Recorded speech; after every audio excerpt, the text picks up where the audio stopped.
దక్షిణాది కుంభమేళా మూలవాసుల మన్యం జాతర శ్రీ సమ్మక్క సారలమ్మ జాతర గోదావరి నది ఒడ్డున అంగరంగ వైభవంగా కొనసాగుతోంది. 2 ఏళ్లకొకసారి వచ్చే జాతరలో లక్షలాది మంది భక్తులు మొక్కులు చెల్లించుకుంటున్నారు. 80వ దశకంలో సింగరేణి యాజమాన్యం కార్మికుల సౌకర్యార్థం ఇక్కడ ఆలయాన్ని ఏర్పాట్లు చేసినట్లు స్థానికులు పేర్కొన్నారు. గిరిజన సాంప్రదాయ రీతిలో కోయ పూజారుల ఆధ్వర్యంలో భక్తులు మొక్కులు ముట్ట చెప్పారు.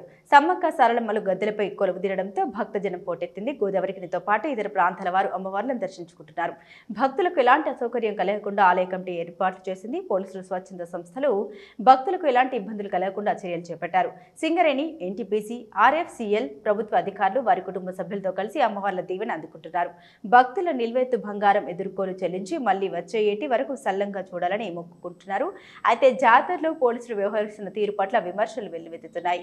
అయినా వారితో ఒక రకంగా, ఇతరులతో మరో రకంగా పోలీసులు వ్యవహరిస్తున్నారని అభ్యంతరం వ్యక్తం చేస్తున్నారు. అమ్మవార్లకు మొక్కులు చెల్లించుకునేందుకు దూర ప్రాంతాల నుండి వచ్చిన తమను కాదని పోలీసుల పరిచయస్తుల్ని, కుటుంబ సభ్యుల్ని పంపిస్తున్నారని వారు ఆవేదన వ్యక్తం చేశారు. తెలంగాణ జాతర బ్రహ్మణ జరుగుతాము.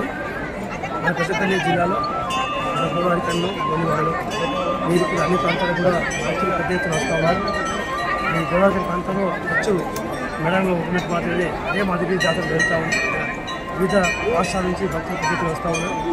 భక్తులకు ఎలాంటి అసౌకర్యం కలగకుండా అన్ని ఏర్పాటు చేయడం జరిగింది. మా టెంపుల్ చైర్మన్ గారు, మా ఈవో గారు అన్ని ఏర్పాట్లు దగ్గర తీసుకుంటా ఉన్నారు. అందరికీ ఎలాంటి అసౌకర్యం కలగకుండా భక్తులు శాంతిగా వచ్చి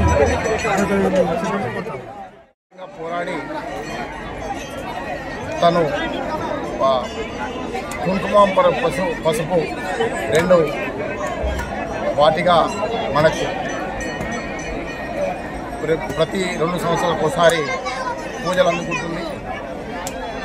ఇద్దరు ప్రజలు భక్తి ప్రపత్తులతో అందరి కోరికలు, వాళ్ళు అనుకున్న కోరికలను తీరుస్తూ ప్రజల్ని చాలా సంవత్సరాల నుంచి వారి దీవెనలకు అనుగుణ దీవిస్తూ ఉన్నారు. ఈ సందర్భంగా గోదావరి ఒడ్డున్నటువంటి ఈ సమ్మక్క సారలక్క ప్రాంగణంలో కూడా చాలా చక్కటి ఏర్పాట్లు చేయడం జరిగింది. దానికి అనుగుణంగా చాలామంది భక్తులు కూడా ఈ కార్యక్రమంలో పాల్గొంటూ అమ్మవార్ల దీవెనలు పొందుతూ ఉన్నారు.